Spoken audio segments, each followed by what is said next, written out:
Hi, I'm Casey Brown, I'm Elizabeth Bordeaux. and we are the co-founders of Quiver Full Adoptions. We want to personally thank you for your interest in learning more about this incredible ministry. If you have any questions or need clarity after this video ends, please send an email to quiverfulladoptions@gmail.com. We want to take a moment to tell you about the background of Quiver Full and how Quiver Full got started.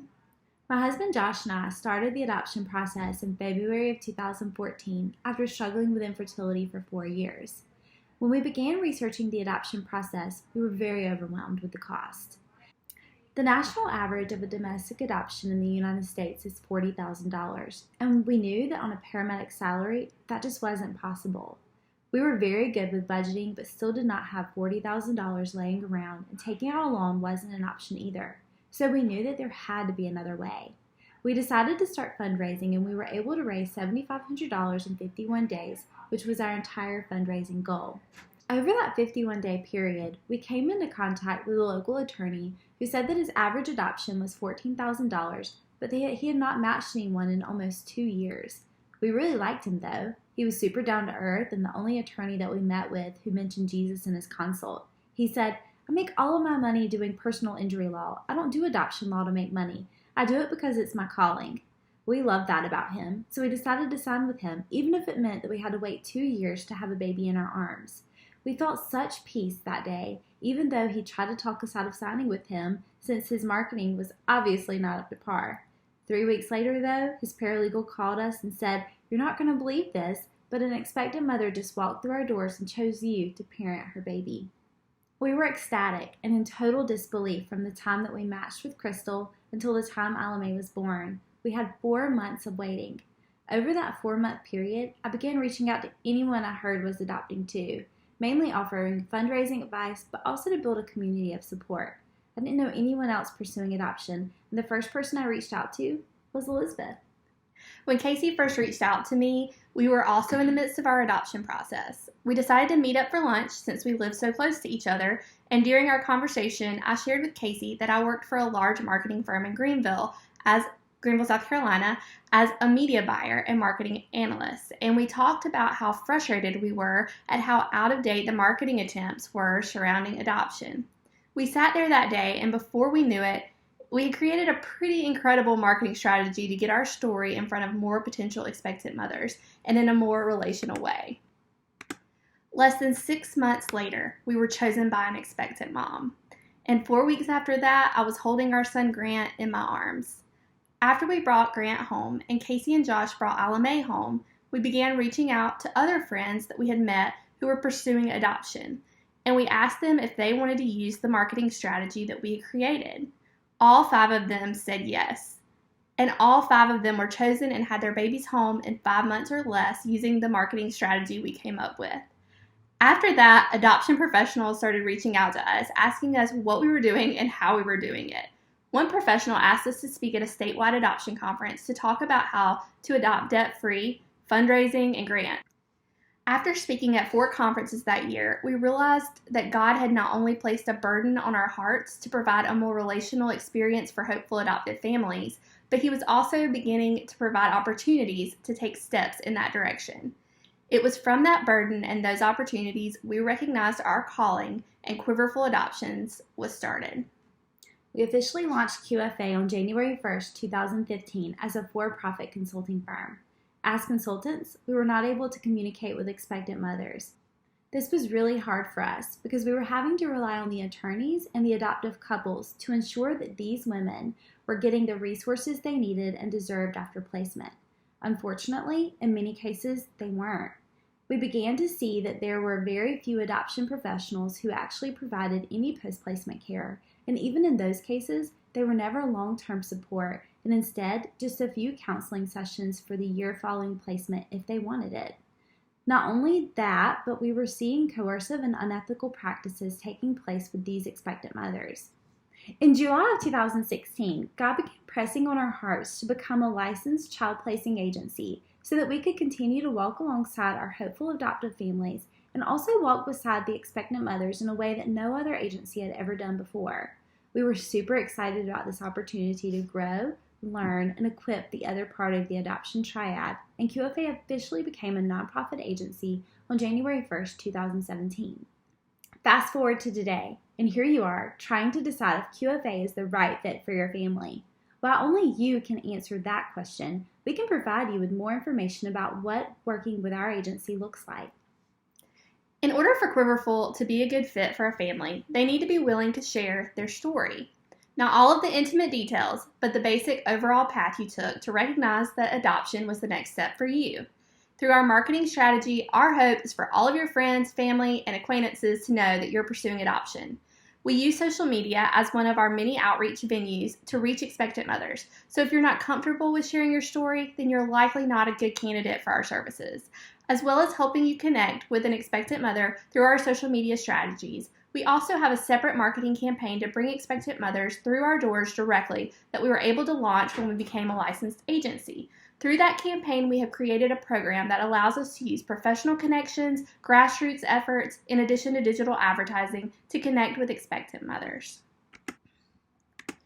In 2017, we had an even 50 successful adoptions. In 2018, we had a total of 61 successful adoptions. In 2019, we had a total of 60 successful adoptions. In 2020, the coronavirus pandemic hit our world, and much like every industry, our numbers dipped as well. We can't imagine the gravity of making a decision to place a child for adoption in a normal year, but in the middle of a pandemic, the weight of major decisions like that double. So in 2020, we only saw 48 successful adoptions.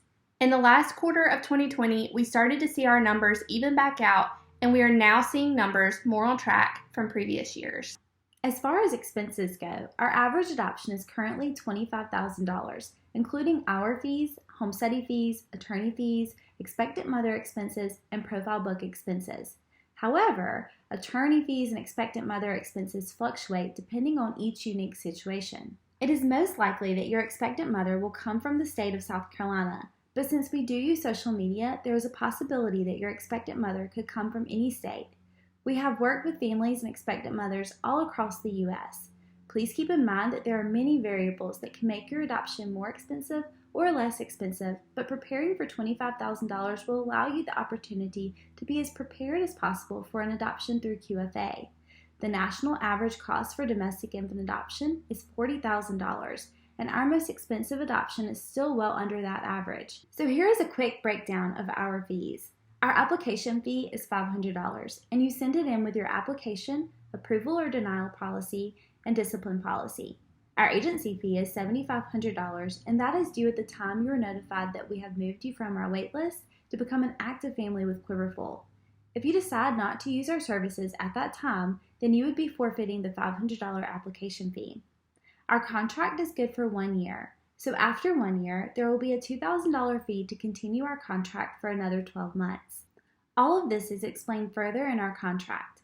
You can also view this information on our FAQ page found at www.quiverfulladoptions.com/FAQ. So how do you apply? First, email us to ask us to send you our next steps packet if you haven't already received it.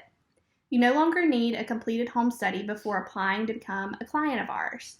You will need to mail your application, application fee, approval denial policy, and discipline policy to our office. Please be aware that we will not be able to accept emailed versions. We also request that you only send it via regular USPS mail. Please don't send it via certified mail or any other form of mail that will require a signature.